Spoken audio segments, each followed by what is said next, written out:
아버지는 빙의 체질이라서 매일 저녁마다 가위에 눌려서 끙끙 앓곤 했다. 다행히 어머니는 대대로 주술사의 집안이라서 그런 걸 없애는 데 능했다.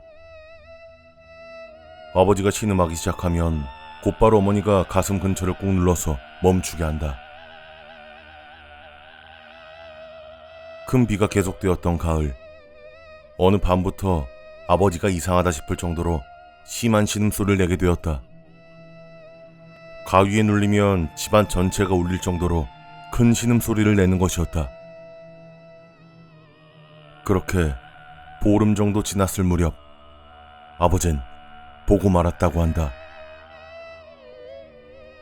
가위에 눌려있을 때 문득 옆을 봤는데 소복을 입은 노파가 저편을 향해 누워있더란다. 아버진 그렇게 나날이 야위어 갔다.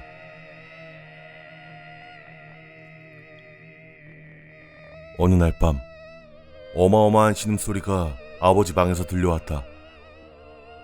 깨어있던 나는 침실 문을 열까 했지만 머릿속에서 마치 경보가 울리듯이 그러면 안 된다는 소리가 들렸다.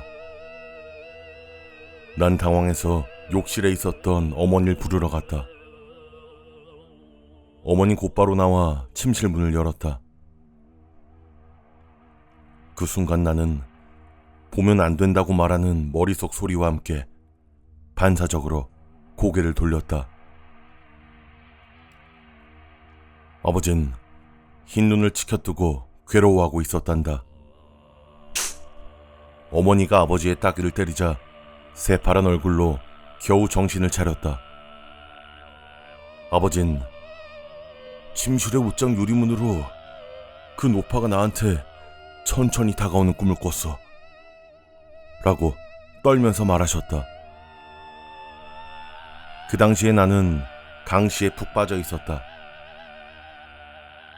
그래서 혹시나 하는 마음으로 부적에다가 악령퇴산이라는 글자를 염원을 담아 쓰고 옷장 유리문과 창문 쪽에 붙였다. 그날 아버진 오랜만에 신음소리를 내지 않고 푹 주무셨다. 그러나 그 다음날 가장 큰 공포가 찾아왔다. 아버진 자면서도 집안 전체의 모습이 보였다고 했다. 그러던 도중 침실 밖에서 노파가 들어오려고 하고 있었다. 하지만 창문에는 부적이 붙어있다. 옷장 유리문도 마찬가지다.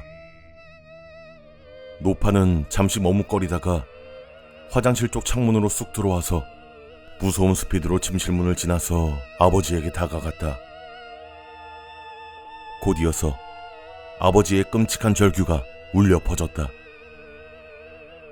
아무래도 이대로는 큰일 나겠다 싶어서 어머님 뭐든지 보인다고 하는 영능력자를 찾아갔다.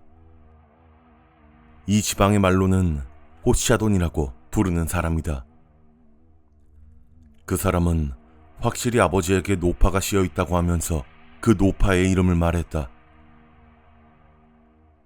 아버진 그 이름을 알고 있었다. 옛날에 근처에 살던 아줌마였다. 어린 시절에 아버지를 귀여워해서 잘 돌봐주셨던 분이라고 한다. 호시아돈이 말하길, 그 노파가 당신에게 도움을 원하고 있어. 한번 무덤을 찾아가 보시오. 다음날 아버지는 그 아줌마, 그러니까 노파의 친척에게 양해를 구하고 무덤을 찾아갔다. 무덤 속에 있는 유골은 납골 항아리에도 들어가 있지 않았고 여기저기 흩뿌려진 데다가 장마 때문인지 물에 잠겨 있었다. 왜 그런 상태였을까? 노파에겐 아이도 남편도 없었다. 그래서 죽었을 때 가장 가까운 친척 T가 장례를 도맡았다. 하지만 T는 납골 항아리마저 아까워하는 수전노였다. 죽은 노파의 재산은 전부 가져간 주제에 화장한 뼈가루를 담을 항아리 하나 구해주지 않은 것이다. 아버지는 무덤 수습을 다른 친척에게 부탁했다. 그리고 돌아오는 길에 어머니와 함께 노파가 살던 집에 들렸다. 아줌마, 저를 원망하셔도 제가 해드릴 수 있는 게 없습니다. 찾아가려면 저한테 오지 마시고 티한테 찾아가 주세요. 그 다음날부터 아버지가 겪던 신명현상은 싹 사라졌다.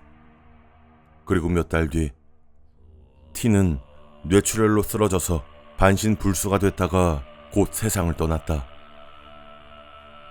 우리 가족은 인과응보의 무서움을 곱씹으면서 길었던 공포가 겨우 끝났다는 것에 안도했다.